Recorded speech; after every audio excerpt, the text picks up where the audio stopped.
eu e muita gente aqui fez o melhor que podia. E aí, a gente teve que escolher um clipe para fechar. Eu fui a primeira a acender a luz e nada mais natural que eu chamasse na chincha essa responsa para mim mesma. Eu quero ser a última a apagar. A partir de 90 a 99, financeiramente muito ruim. Zero.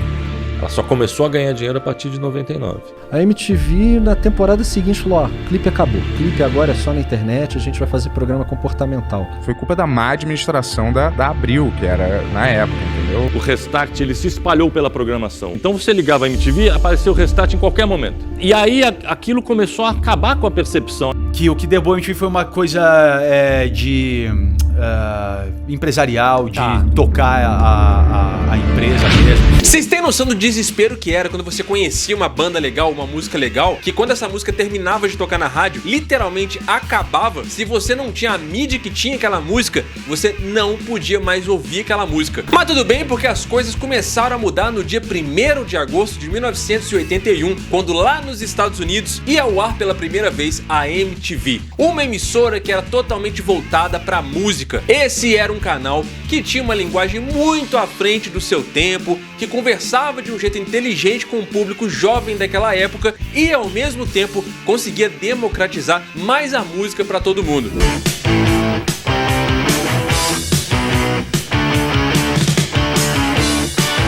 Eles foram uma explosão cultural desde quando apareceram. Pela primeira vez, a gente tinha vídeos de música rolando 24 horas por dia na televisão e isso mudou tudo, cara. A MTV fez isso muito antes do YouTube e o formato deles não só lançaram vários artistas, mas também criaram um jeito novo de se comunicar. Essa emissora moldou a moda, a linguagem e até mesmo o comportamento de várias gerações, principalmente a nossa, né? Foi nos anos 90 que a Viacom deu concessão pro grupo Abril para eles conseguirem trazer a MTV para cá e a gente pôde finalmente desfrutar da versão BR desse canal em uma fase em que a MTV trouxe vários programas que marcaram época. Hermes e Renato, piores clipes do mundo, Disque MTV, Fúria Metal, Gorda Gogô e muitos outros programas. O impacto da MTV aqui no Brasil vai desde o cultural até o mercadológico. Ao mesmo tempo que eles ditavam cultura, eles faziam isso divulgando muitos artistas que talvez a gente só fosse descobrir pela rádio ou por algum programa de televisão. Os caras ajudaram a gente a atravessar a adolescência de um jeito mais leve e divertido que deixou muita saudade. Mas infelizmente essa lembrança ficou na saudade e a gente se pergunta por que uma emissora tão inovadora quanto a MTV Brasil, com tantos bons programas voltados para a música, acabou. Vamos falar disso agora. No final dos anos 80 e no início dos anos 90, a TV aberta estava se beneficiando de começar a se desgarrar da ditadura. Era tanta possibilidade que os caras até perdiam um pouquinho o limite. Se você, assim como eu, cresceu nos anos 90, você deve se lembrar do constrangimento que era almoçar com a sua família no domingo enquanto o SBT passava um monte de loucura na sua grade. Tipo a banheira do Gugu, por exemplo. Talvez você nem se lembre desse constrangimento direito, porque de fato não existia nenhum senso comum que te dissesse que aquilo ali era constrangedor. Você, por provavelmente ser só uma criança, que ainda não tinha lá um senso moral que te deixasse envergonhado, né, por ver aquilo na frente dos seus pais, e os seus pais, porque naquela época eles estavam sobre uma doutrina de televisão que transformava genitálias femininas em uma coisa comum. Não tinha constrangimento porque simplesmente era coisa do dia a dia. Isso era o que todo mundo tinha na televisão naquela época. As propagandas de cerveja eram assim, as de carro, as de roupa, as novelas, muita coisa girava em torno de mostrar o corpo feminino. E isso era normal de tão massificado que era nos anos 90. Tirando alguns casos aí, como a TV Cultura, por exemplo, que tinham programas voltados para a educação, canais como a Globo e a SBT faziam de tudo para se manter à frente no Ibope e isso significava fazer qualquer coisa. A Globo se mantinha quadradona, passando desenhos na parte da manhã, jornais no almoço,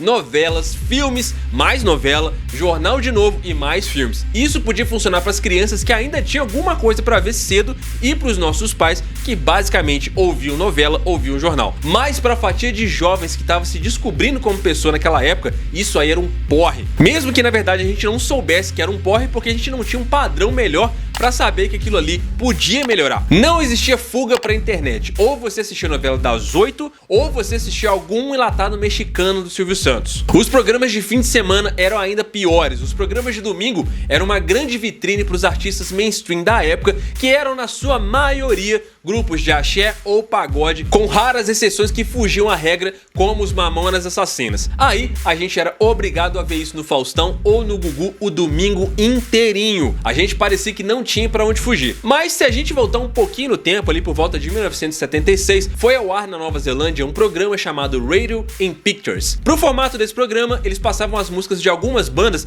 junto com a imagem deles. Tinha também o Top of the Pops, que era um programa britânico que começou a passar clipes quando não dava pra trazer os artistas pra tocar ao vivo. Aí a coisa pegou e virou rotina na televisão. Aí em 1980 apareceu um programa chamado Pop Clips, que passava os clipes das bandas semanalmente. Esse programa foi feito pelo Mike Nesmith e passava na Nickelodeon. Quem produziu Pop Clips era um cara chamado John Leck. Esse cara depois seria um dos responsáveis pela MTV americana. Quem comprou o barulho de fazer MTV foi a Warner Bros. E o formato original da MTV veio do Robert Pittman, que depois virou CEO da MTV Networks. Ele testou a ideia com um programa de 15 minutos chamado Wobbling Tracks lá em Nova York no final dos anos 70. O chefe dele na época, que era justamente o John Leck, se inspirou no Pop Clips, que foi criado pelo Michael Nesmith. A ideia de passar clipes na televisão, na verdade, começou lá pelos anos 60. Em 1958, o diretor tcheco Ladislav Richman bolou um filminho independente para divulgar os cantores Irena Karsikova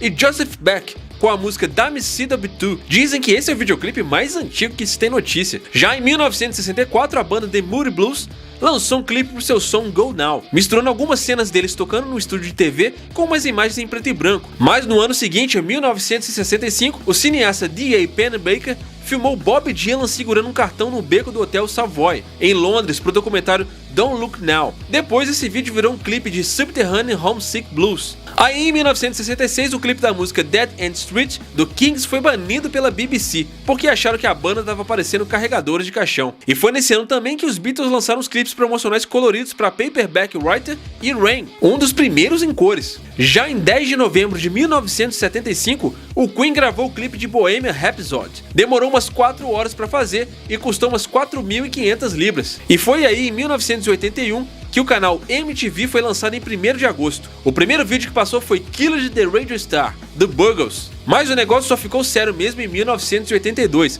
quando o rei do pop Michael Jackson lançou o álbum Thriller. Em 1983 veio o clipe do single Thriller, que foi uma mega produção e marcou a história do gênero. Para divulgar o conceito, os americanos usaram o slogan I Want My MTV, que era justamente focado na galera mais jovem que ia refletir a cultura e a pegada dessa emissora. Eles fizeram história sendo o primeiro canal a transmitir música 24 horas por dia, com VJs apresentando os clipes. A primeira coisa que passou foi aquela imagem icônica de um astronauta plantando a bandeira da MTV na lua. E essa imagem acabou virando o símbolo da MTV. O negócio demorou um pouquinho pra engrenar, viu? Eles levaram 5 anos pra MTV começar a dar lucro de verdade. Isso lá nos Estados Unidos. Mas uma ideia de expansão, onde eles cediam os direitos do canal pra outros países, tava dando certo em média 3 anos só. Assim, lá nos Estados Unidos, a MTV acabou virando uma marca daquela geração e quase 10 anos depois, foi a vez do Brasil ter a sua própria MTV.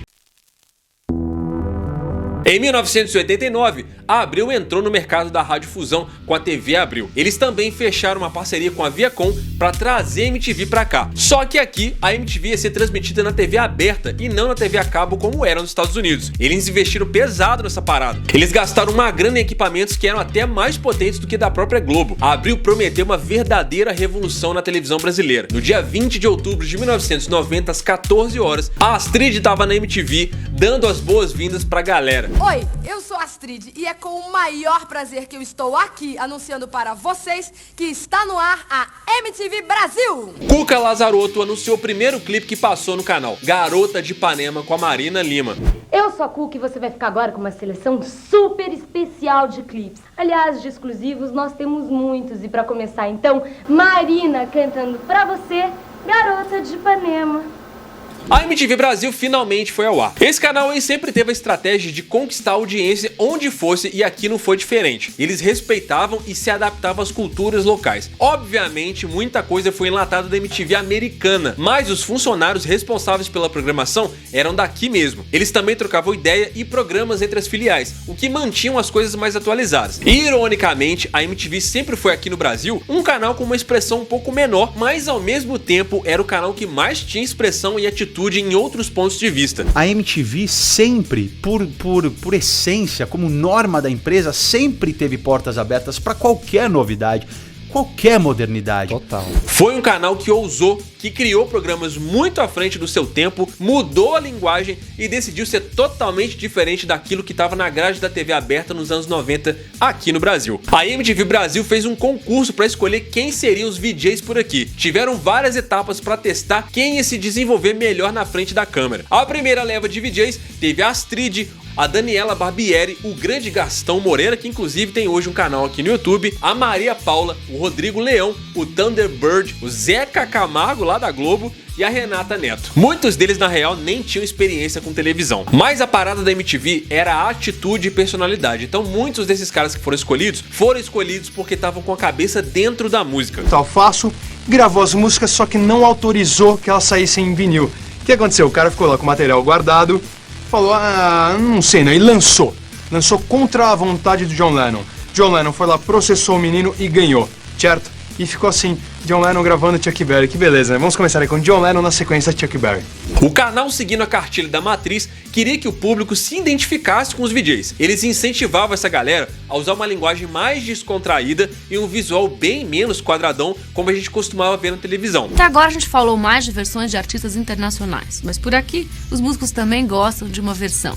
Olha alguns exemplos de quem já teve suas músicas transformadas em versão e de quem já fez versões de outros músicos. Lobão, por exemplo, diz que adorou as interpretações de Marina e João Gilberto em Me Chama.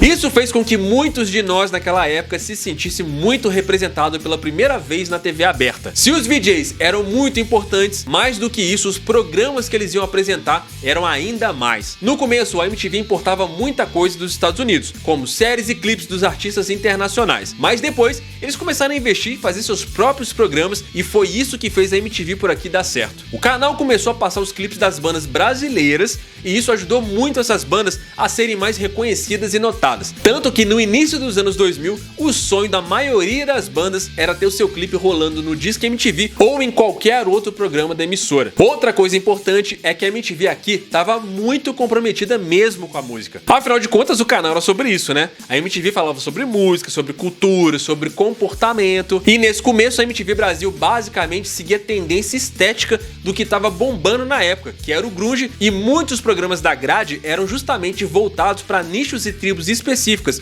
com o lado B, que divulgava bandas mais alternativas, e o Fúria Metal, que era apresentado pelo Gastão e era focado nas principais bandas do rock e do metal. Eles já tiveram mal, assim. Eles já influenciam milhares de bandas novas, sem dúvida. Guns N' Roses, Faster Pussycat, Skid Row, toda essa geração de Los Angeles é influenciada por Aerosmith e eles merecem espaço no Fúria Metal. O Disque MTV foi um dos programas com mais tempo de casa. Ele começou com a Astrid só 2 dias depois da MTV estrear e passava os clipes mais votados pela audiência. Isso significava que passava de tudo. Pop, rock, hip hop. Esse programa aí geralmente passava o que estava mais em alta, porque era o que a galera mais pedia e ele também refletia a tendência do fim dos anos 90 da televisão ficar mais interativa, coisa que os reality shows iam fazer ainda mais. No Disque MTV você podia ligar pra lá e votar no seu clipe favorito. Além disso, quem estivesse apresentando mandava as últimas notícias do mundo da música e ainda recebia algumas bandas do programa. Mas eu fiquei sabendo que o som de vocês é super legal, que tem uma mistura de reggae com... Isso. O nosso som a gente fez uma mistura de tudo que a gente gosta, tipo brasileiro e gringo, tipo um reggae, rock, tem uns mambo. Esse programa aí provavelmente foi o mais sólido da MTV. O formato dele é muito parecido com as listas que a gente faz hoje aqui no YouTube, né? Com um ranking de clipes com um top 10 que ia ao ar de segunda a sexta-feira às 18 horas. O Disque MTV lançou muitos apresentadores também. A Sabrina Parlatone e a Sara Oliveira foram talvez as que ficaram mais marcadas. Já em 1995, a MTV Brasil decidiu fazer sua própria premiação de clipes que eles chamavam de Video Music Brasil ou VMB, como ficou conhecida. Funcionava meio que igual a premiação americana, onde os clipes mais bombados eram escolhidos pela galera que assistia a MTV. A primeira vez que rolou aqui no BR, os clipes feitos entre junho de 1994 e maio de 1995 competiram entre si. Os finalistas foram escolhidos pela própria indústria musical e os vencedores por um júri da própria MTV. A cerimônia foi apresentada pela Marisa Hort e teve show do Titãs, do Gilberto Gil, Chico Science, Nação Zumbi, os Paralamas do Sucesso e a Marisa Monte. Inclusive foi uma dessas edições aí do VMB que a gente gente teve um momento histórico da televisão brasileira, onde o Caetano Veloso deu o maior chilicão por causa de problemas técnicos durante o show dele em 2004. Ele ficou lá: Oi, MTV! Olha, pessoal da MTV, vergonha na cara, vamos começar de novo e bota essa p*** pra funcionar direito pra gente cantar certo nessa p***. Que momento, que momento. Essa premiação aí foi crescendo e foi se tornando uma parada importante, principalmente para as bandas que estavam chegando, porque isso significava um salto importante na carreira delas. Mas até aí, apesar de ter ganho o coração dos jovens muito rápido, a estratégia de tribo da MTV não estava rendendo grana como os caras esperavam. E uma virada muito importante veio para a MTV em 1999. E eu diria que foi essa a MTV que realmente marcou a gente. Um cara chamado André Mantovani assumiu como diretor-geral da MTV em 1998. A MTV estava correndo um risco de fechar se não começasse a dar lucro de verdade para Abril e para Viacom. Até então, a MTV tinha um custo de 26 milhões de reais por ano, que era coberto pelo grupo Abril na época. Esse cara resolveu desnichar a MTV para começar a fazer dinheiro de verdade. Ele criou uma grade de programação para cada tipo de programa. Então, os programas que eram mais nichados, que eram mais de tribo, tipo o Iô, o Fúria e o Lado B, passaram a ser exibidos de madrugada. E aí, nos melhores horários da MTV, os programas voltados pro humor e pro entretenimento começaram a passar para atrair um público ainda maior. Uma parada boa foi que eles colocaram mais música nacional também. A MTV subiu de 30% para 50% do volume de material de BR na grade. E isso aí se reflete perfeitamente com um grande boom que o rock nacional teve no início dos anos 2000, que foi muito também reflexo do impacto da popularização definitiva da MTV. Como a MTV estava dando mais espaço para as bandas nacionais, as bandas também passaram a investir muito mais na produção, porque o canal passou a ser um desejo da maioria dessas bandas, porque era uma puta divulgação. Isso acabou dando uma empurrada na carreira de muitas bandas novas que estavam surgindo naquela leva no fim dos anos 90, como o Charlie Brown Jr., o Skank, os Raimundos, o Rapa, bandas essas que viviam fazendo sucesso no Disque MTV. Nessa primeira fase da MTV, esse realmente era o sonho da galera do rock, cara, porque o canal era praticamente exclusivo para esse estilo. Tudo na programação era voltado para essa estética e para esse estilo. Então, se você gostasse daquele artista que aparecia no Gugu no domingo, esquece. Isso aí você não ia ver na MTV. Mas, seguindo esse plano para popularizar o canal, uma das paradas que foram feitas foi justamente de abranger mais os BR. Isso incluía aqueles grupos de pagodes, de axé, as duplas de sertanejo. Esses caras também foram incluídos porque eram artistas que estavam indo super bem. Eles eram populares e traziam muita audiência. Foi nessa pegada aí que surgiu também uma das maiores e melhores coisas da MTV, o Hermes e Renato. Os caras eram de Petrópolis e começaram essa parada meio que na brincadeira em 1999. No mesmo ano, no meio dessa reformulação aí, a brincadeira de baixo orçamento dos caras foi parar em um quadro do programa Voz MTV. O formato acabou dando certo e em 2000 eles ganharam espaço para colocar algumas sketches deles nos intervalos do canal. Aí em 2001 o negócio cresceu e eles ganharam um programa de 15 minutos e depois um programa inteiro de meia hora. Quando apareceu as primeiras vinhetas, ali o negócio deu que hoje é viralizar, sei lá, virar um meme, né? Todo mundo na escola era cool, se assistia Hermes e Renato. E, inclusive, porra, os artistas na época ficavam repetindo as frases dos episódios, né? Então, foi um negócio assim meio... Foi forte, né? No primeiro momento. Aí foi, porra, a gente até ficou pensando num nome, tinha lá Los Medrados, porque era uma parada de um projeto de música que os caras tinham pra zoar um camarada deles e tudo mais, mas, porra, uma parada que a gente não tinha identificação também. Era espanhol, né? A gente falou, não, vai ser Hermes e Renato mesmo. Cara, onde mais no Brasil, no início dos anos 2000, um programa como Hermes e Renato ia ter espaço pra passar? A linguagem deles era baixa, tinha palavrão, tinha assuntos tabu, usava de violência pra se comunicar com humor, tinha vários personagens e situações controversas e a gente amava. Hermes e Renato era simplesmente um retrato de como a MTV representava um tipo de televisão impossível naquela época. Quebra meu dedo! Não vou quebrar teu dedo. Quebra o meu dedo logo! Eu não vou quebrar. Não, quebra agora meu dedo! Quebra!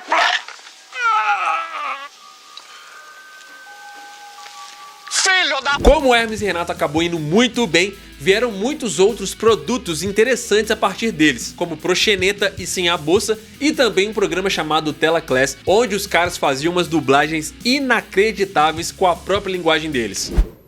Cala a boca. Você já abriu a conta no banco? Eu fui lá hoje conversar com o gerente, não sabe o que aconteceu. Eu falei, gerente, Quero guardar essa porra. Mandou me fuder. Quem mandou tu explanar? É isso aí. Nessa pegada aí do humor, um outro programa pegava a gente no colo e levava a gente embora. O Piores Clipes do Mundo. Esse programa pegou carona na versão americana, que por lá só ficou no papel. Nos Estados Unidos, os caras acharam que era muito ofensivo ficar zoando as bandas e os artistas em um programa. E aí, por lá, esse programa nunca saiu do papel. Já aqui no BR, foda-se! O Marcos Mion tocava o terror mesmo, não tava nem aí. Mas a real é que ele escolhia a dedo os clipes e raramente ele irritava a audiência. Na maioria das vezes a galera concordava com ele. Até o Iron Maiden e o Michael Jackson chegaram a rodar nos Piores Clipes do Mundo. Esse foi outro programa que antecipou muito o futuro da internet. O jovem Marcos Mion apresentava um programa na frente de um chroma key que passava os clipes considerados por ele os piores clipes do mundo. A ideia desse programa era nada mais do que a gente conhece hoje como os reacts que a gente tem aqui no YouTube, né? O Marcos Mion ficava passando clipes e apontando tudo de errado que tinha ali, desde atuações péssimas, figurinos duvidosos e erros de gravação. O mais legal é que o Piores Clipes tinha uma piada muito boa com uma música do Supla, a Green Hair, ou como ficou muito mais conhecida, a Japa Girl. Não importava o tema do episódio, cara, o Marcos Mion sempre dava um jeitinho muito engraçado de colocar esse clipe lá. E no dia que não tinha jeito, ele falava, coloca aí porque sim, pô. Não, detalhe, para aí. Você viu que o refrão da música é todo assim. She had a green hair. Tipo, ela tinha os cabelos verdes. Como já tinham contratado essa tranqueira e ela não tinha os cabelos verdes e nem tava afim de tingir por esse clipe tosco, você vê que ela catou uma mechinha, jogou ali um crayon, pintou de canetinha, só pra ter um green hair, green hair.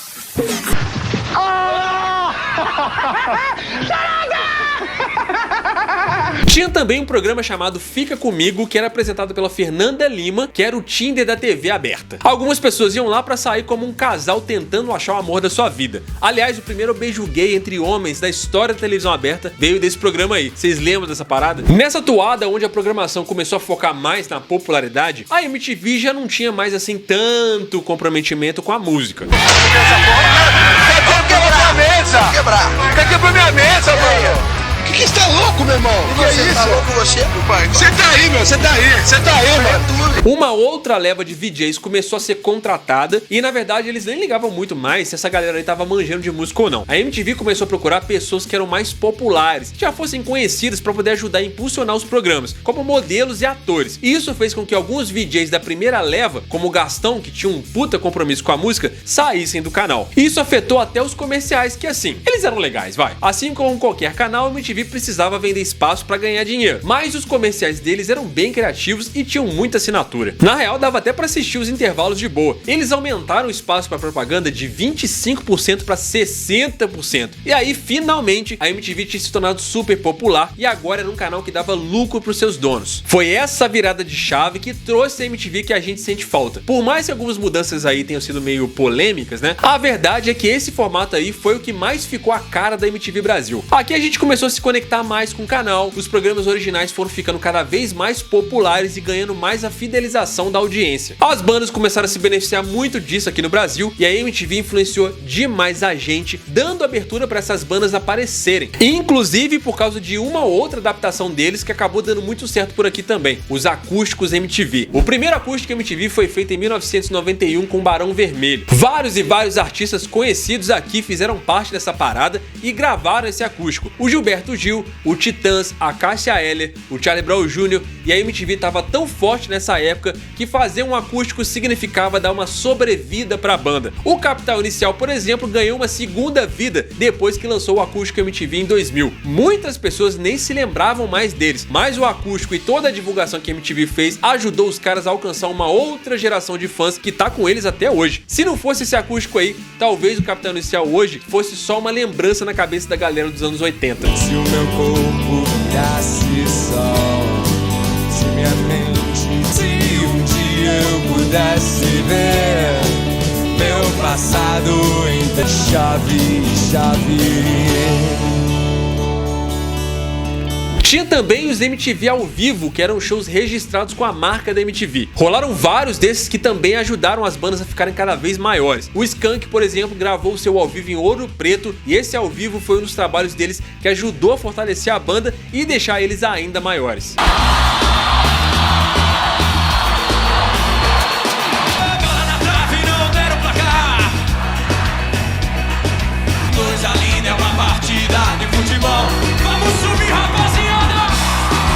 Jota Quest, quando lançou o Ao Vivo MTV em Belo Horizonte, ainda estava no seu terceiro disco e eles só ficaram realmente conhecidos depois desse lançamento. Vivendo de folia e caos, quebrando tudo. Só na moral, a moral, oh yeah. E essa abertura fez os caras entrarem também na onda dos esportes. A MTV chegou a fazer até alguns programas voltados para isso, mas o que tem a ver com esportes nesse canal que mais deu certo de longe foi o Rock Go. A MTV Brasil, terra do futebol, bolou um campeonato que reunia as bandas e os artistas para jogar bola. No primeiro Rock Go, que rolou em 1995, teve o Skank, o Barão Vermelho, os Raimundos, Mascavo, os Ratos de Porão, Titãs, os Paralamas do Sucesso e o Cidade Negra. Até ex-jogadores profissionais foram chamados para participar. O torneio era gravado durante 2 dias e no fim o Skank levou a primeira taça e o Barão Vermelho foi vice. Já em 1996 foram 16 bandas e incluíram também os Rhodes. Aí a partir de 99 o Paulo Bonfá e o Marco Bianchi foram convidados para serem apresentadores e narradores do Rock Go. E veio a era de ouro desse torneio. Muitos momentos icônicos da TV brasileira surgiram aqui. A gente tinha a musa Ninsei Sansei, que era o André Matos, tinha o Cleston, que aliás se chamava Cleiston, vocês sabiam disso? Ele foi goleiro no Rock Go e se destacou porque catava muito, né? E na verdade ele foi DJ do Gabriel Pensador e depois se juntou ao Detonautas Rock Club. Só que o sucesso foi tanto como Cleston que ele acabou adotando o nome artístico de DJ Cleston. A galera que acompanhava os jogos do Rock Go sempre ouviam que os jogos eram transmitidos da MTV Sports Arena, que diziam ser em Birigui, como o Bonfá sempre dizia, né? Só que a real é que os jogos nunca aconteceram em Birigui, foi tudo na capital mesmo. Mesmo assim, muita gente ficava na ilusão de que as partidas eram lá. Antes de mais nada, é importante lembrar que se alguém está sendo personagem aqui, é o meu combatente que está fazendo personagem de um palhaço. Então se é pra ser um palhaço em campo, venha ser palhaço que nem um homem, compadre. Porque beleza, ô grandão. Sai da minha cabeça. Não tô com medo de você. Tá Tirem você. Tirem as crianças da sala. Tirem as crianças da sala. Aí veio a primeira década dos anos 2000 e a internet começou a se popularizar. Foi aí que a MTV começou a ter concorrência de verdade. Aos poucos, aquela linguagem revolucionária pra TV começou a não ser exclusividade deles. Eles tiveram que lidar com o fato de que a internet era uma concorrente à altura. Entre 2005 e 2010, a MTV viu seu espaço de mercado de conteúdo começar a minguar. Quanto mais novidades surgiam na internet, mais o público migrava e ia para outras plataformas como as redes sociais. As notícias começaram a chegar mais rápido e na palma da mão, e os clipes agora podiam ser vistos com um clique no YouTube. E o contato com os artistas mais próximos, que era um trunfo da MTV, foi substituído pela presença deles nas redes sociais aos pouquinhos. O próprio site Omelete TV, que apareceu nessa época, foi um dos sites que surgiu entregando muito do que a própria MTV estava fazendo naquela época. Internet e YouTube principalmente determinaram a queda da grana e também da audiência e talvez também desse conceito da porra, o único canal jovem, verdade. Só tem esse canal. Só aqui que eu encontro isso. Só né? isso que eu encontro isso e não era mais verdade isso. O último suspiro forte da MTV Brasil, como a gente gosta de lembrar, foi a fase do emo, onde as bandas foram ajudadas por estarem sempre por lá, participando de programas, fazendo ao vivo, estando no Disque MTV ou dando entrevistas. Tem inclusive uma galera aí, tem uma vertente da galera que gosta de dizer que na verdade foi o emo que matou a MTV. Só que na verdade não é necessariamente o emo e na verdade não é nem necessariamente uma verdade isso. O que aconteceu foi que depois, como a gente bem sabe, o emo teve um desenrolar um pouquinho pra frente, que foi aquele movimento das bandas coloridas. Quando a MTV chegou nesse ponto onde as bandas coloridas existiam, a MTV passava principalmente o Restart o dia inteiro, por 2 motivos, né? Primeiro, que realmente esse movimento estava em alta na época, e segundo, que o Restart realmente puxava audiência. E como a MTV estava meio baixa na época, isso aí virou uma faca de 2 gumes, porque passava Restart o dia inteiro, mas ao mesmo tempo boa parte da audiência ficava super irritada de ter aquela overdose de Restart o tempo todo. E o Restart é bem isso. Os meninos gostam de música. Tô falando das meninas adolescentes. E as meninas gostam dos músicos. Então elas gostam. Então você vai no quadro das meninas, tem os pôsteres dos meninos e tal. E os meninos eles estão lá treinando, tocando guitarra e tal. Então eles é que gostam de música. As meninas não. As meninas gostam do comportamento, do envolvimento, do romance e não sei o que, e dos menininhos bonitinhos de 14 anos que são parecidos com ela e que falam a língua delas. Essa banda ela foi tão marketeada que ela tomou conta da MTV como um todo. O Restart ele se espalhou pela programação, não só em programas deles próprios, videoclipes e tal, shows, MB, o cara, como eles começaram a participar de um monte de comercial para vender ringtone, para não sei quem. Então você ligava a MTV, apareceu o Restart em qualquer momento. Num break, de manhã. E aí aquilo começou a acabar com a percepção. A MTV começou a ser percebida como um canal, e não só percebida, como ela realmente virou isso, um canal muito adolescente. Então muita gente diz por aí que o emo, ou no caso os coloridos, o Restart, né, meio que matou a MTV, né? Muita gente gosta de levantar essa bandeira aí. Tanto é que a MTV nesse início de movimento aí, entendendo o movimento, lançou o MTV 5 Bandas, que foi talvez o último ao vivo de grande expressão que eles soltaram. A Fresno e o NX0 foram os grandes destaques desse lançamento aí. Aí mais tarde, quando o emo passou a dividir espaço com as bandas coloridas, a MTV conseguiu mais audiência, mas ao mesmo tempo muito ódio com a presença massiva justamente do Restart o tempo todo passando na programação. O Restart e as bandas coloridas traziam audiência, mas ao mesmo tempo boa parte dessa audiência detestava e achava aquilo um insulto ao que a MTV era de verdade. Podem vaiar, não tem problema. Vocês são livres pra gostar do que vocês quiserem, pode vaiar, sem menosprezar o trabalho de ninguém. E muito obrigado aos nossos fãs. Mas foi por isso que a MTV morreu? Não exatamente. Com tudo isso acontecendo, a MTV tentou se adaptar mais uma vez. Afinal de contas, esse aí era o canal que não tinha medo de mudar, né? E então eles meio que tentaram fazer a mesma coisa que a MTV gringa fez. Tentaram voltar a programação do canal para programas que estavam indo bem em outros canais. A MTV deixou de ser um canal voltado para música e passou a dar muito mais foco para programas do cotidiano e reality shows. Eles então passaram a investir muito em programas como o Barraco MTV, o Buzina MTV, MTV Debate, Beija Sapo, Ponto P, o próprio Rock Go, né, que na prática era um programa de esportes, o Notícia MTV, o Quinta Categoria e o Comédia MTV. Eu falei isso pra ela outro dia, antes de ser contado o Barraco. O Barraco é um podcast antes, avant la lettre. Já era um podcast ali. Claro que acho que até careta hoje em dia tá podcast. O Barraco foi criado dentro da padaria da MTV, o André. Assim, não é que esses programas eram ruins. Muitos deles, inclusive, eram muito bons, principalmente os de comédia. Mas essa não era a essência que fazia a MTV Brasil ser MTV Brasil. Isso começou ainda em 2007. A própria MTV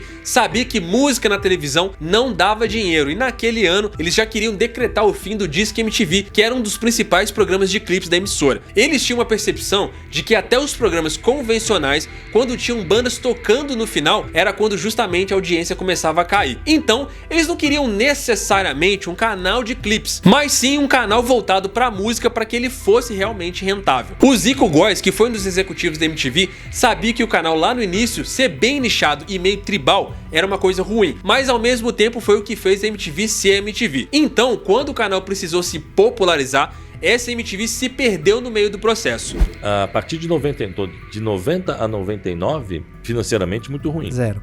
Ela só começou a ganhar dinheiro a partir de 99, porque ela começou de alguma maneira a caretear, ela começou a fazer mais televisão.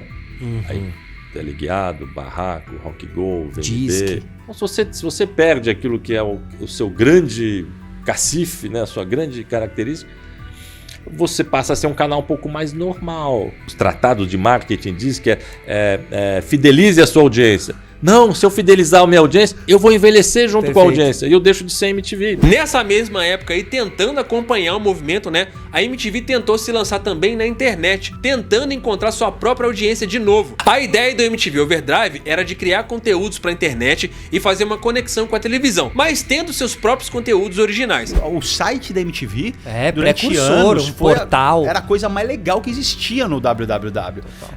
Não tinha outra coisa. Overdrive, né? O Overdrive era incrível, o site da MTV era pesadíssimo, tinha tudo, era inacreditável. E a MTV sempre investiu muito nisso. Vieram as redes sociais, a MTV soube surfar. Mas isso aí não funcionou. Mais uma vez, a MTV chegou cedo demais com a ideia. Eles queriam dizer que o lugar dos clipes naquela época, antes de 2010 ali mais ou menos, era na internet. Mas a internet da época não conseguia carregar os clipes direitos. Os anunciantes nem entendiam como era possível fazer publicidade em um lugar virtual. E logo mais tarde, um site chamado YouTube centralizou tudo que é tipo de vídeo em um site só. Não deu certo. O próprio público original da MTV também era um problema para eles. Quando a gente fala de música, dificilmente a gente fala no âmbito geral. O brasileiro naturalmente se segmenta dentro da música e quando a MTV apareceu, ela focou totalmente na galera do rock e da música alternativa. Quando chegou a hora de entregar mais e de um jeito mais abrangente, essa galera não aceitou muito bem e comercialmente falando, a MTV ficou num limbo em que nem ela era alternativa e nem era popular. Os reality shows afastaram ainda mais essa galera e nem atraiu o público que já consumia esse tipo de coisa no SBT ou na Globo. Nesse último suspiro da MTV, a última leva de VJs conseguiu traduzir muito bem o momento da época. O Marcelo Adnet apareceu e virou um fenômeno com 15 minutos, que mais uma vez antecipou o YouTube com um programa que tinha exatamente a média de tempo de um vídeo do YouTube hoje em dia, sendo feito exatamente com a mesma linguagem que os YouTubers iam usar poucos anos depois. Fala, Filipão, beleza? E aí, Vinícius, tranquilo, cara? Como é que tá? Ó, recebi teu e-mail aqui, estamos meio ao vivo aqui, ó, tem que ser rápido. Você te liga pro Felipe agora, por exemplo, o celular dele não presta. Eu ligo pro celular dele, o que vai acontecer? Sua chamada está sendo encaminhada para a caixa de mensagens e estará sujeita a cobrança após o sinal. Foi também onde a Tata Werneck apareceu, a Dani Calabresa e os Barbichas, que também ajudaram muito a MTV nesse período. Aí, olha só como é que a MTV estava perdida, cara. No início, os VJs eram contratados por terem afinidade com o meio, e isso era uma marca do canal. Circulam boatos por aí de que o Marcelo Adnet, por exemplo, nem gostava de rock. Olha o tamanho da ironia. E outra, o Marcelo Adnet detesta rock. Como é que o cara pode estar na MTV e ele detesta rock? O cara virou um sucesso instantâneo. Só que ele começou a pedir mais dinheiro, e mais dinheiro, mais dinheiro, mais dinheiro. E a MTV começou a pagá-lo. Ele ganhava já como um ator global já. Ele tinha um salário maior do que a Marília Gabriela. No GNT, onde eu trabalhei, eu sabia quanto ela ganhava, eu sabia quanto ele ganhava. O maior sucesso da MTV naquela época nem era assim tão aberto à diversidade na música. Como ele era o maior nome da MTV, ele queria sempre um pagamento maior. Chegou ao ponto dele estar na MTV quase que recebendo que nem um ator da Globo, segundo o Zico Góes. Só que aí, cara, a MTV tava muito mais longe do que nunca da música, né? Ela acabou virando um canal com uma pegada de humor. Tinham muitos e muitos programas voltados pra isso, inclusive. E aí, qualquer outro meio de comunicação que fizesse sombra na MTV naquela época, quebrava a audiência deles. A MTV Brasil tava sem saber como contornar esse problema. Entre 2010 e 2013, a MTV teve um baita prejuízo de uns 20 milhões por ano desde 2008. E aí, o Zico Góes foi chamado de volta pra MTV pra tentar trazer o estilo antigo de volta. Uma das primeiras coisas que ele fez foi dar limite pro Restart, que agora só podia passar na grade depois das 20. Nos 3 últimos anos, sinal de alerta total. A MTV perdia 20 milhões desde 2008. Todo ano perdia 20 milhões. Muito bem, mas vamos tentar resgatar alguma coisa. Aí, volta eu pra MTV, porque eu tava lá no GNT, nessa época do Restart. Ainda bem, não tava comigo. Estou falando de uma cagada que não fui eu que fiz. Aí eu tentei resgatar a identidade da MTV para ela voltar a ser mais cool, musical, para falar de novo com esse formador de opinião que já estava achando a MTV uma merda, que só tem o Restart, muito bem. E grosso modo a gente fez essa razão, mais crioulo, menos Restart. Aí eu dei um toque de recolher, o Restart só entra até as 8 da noite, pra garotadinha, depois é outra televisão, tá bom? Tá. E vamos introduzir para esses caras coisas que eles já não conhecem. Crioulo, não sabiam quem era, Emicida, ninguém sabia o que era. E aí toque crioulo, toque Emicida, resultado, o Ibope vai lá para baixo. Uma bosta. Mas mesmo assim, é claro que a audiência continuou caindo, né? Nessa fase aí já não tinha mais muito o que fazer. Desde 2008, a antiga Sky tinha rompido o contrato com a MTV e não passava o canal na grade deles. E isso daí foi um baque forte pra MTV. Perto de 2013, o Grupo Abril já tinha decidido devolver a MTV pra Viacom. E em 2011 eu voltei, mas logo nos primeiros meses de 2011... já havia uns boatos dentro da própria MTV. Olha, a Abril tá querendo devolver. Lá dentro a gente já sabia que tinha alguma coisa acontecendo, não era oficial ainda. Mas aí a coisa começou a vazar pros jornais. Porra, se você começa a falar, olha, a MTV vai acabar, tá acabando esse canal. Pô, o cara vai investir na MTV? Não vai, pode. Então, vira uma bola de neve, mas acho que já tinha, a partir de 2011, 2012... a certeza mesmo, oficial, que a gente teve que ia acabar foi só em 2013 mesmo. Nas últimas, alguns programas ainda tentaram dar uma repaginada no canal, né? Os caras não queriam nem saber o que tava rolando na MTV e liberaram geral, deixaram os caras meter o louco. Nessa aí vieram o Comédia ao Vivo, o Fura MTV, o Trolla Lá com a Tata Werneck, o Rock Go no Morro dos Prazeres, o último VMB, aquele show lá do Legião Urbana que tem o Wagner Moura cantando e tal. Mas aí a decisão já estava tomada. A MTV Brasil que a gente conhecia chegou ao fim no dia 30 de setembro de 2013. Boa parte disso está registrada em uma palestra que o Zico Góes deu sobre o fim da MTV em 2014, que inclusive está aqui no YouTube. A Viacom só queria saber dos royalties que a MTV Brasil pagava pra eles. Sem isso, não existia interesse deles de bancar o canal exatamente como ele era.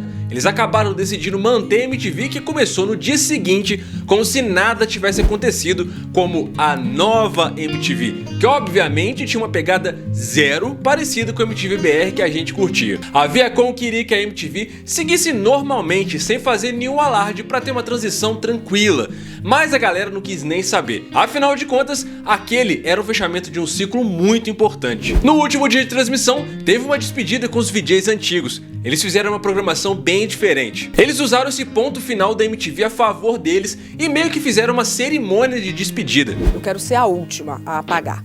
Sem lamento, com muito orgulho de ter feito parte dessa incrível história de 23 anos de MTV Brasil. Valeu, foi bom, em pé.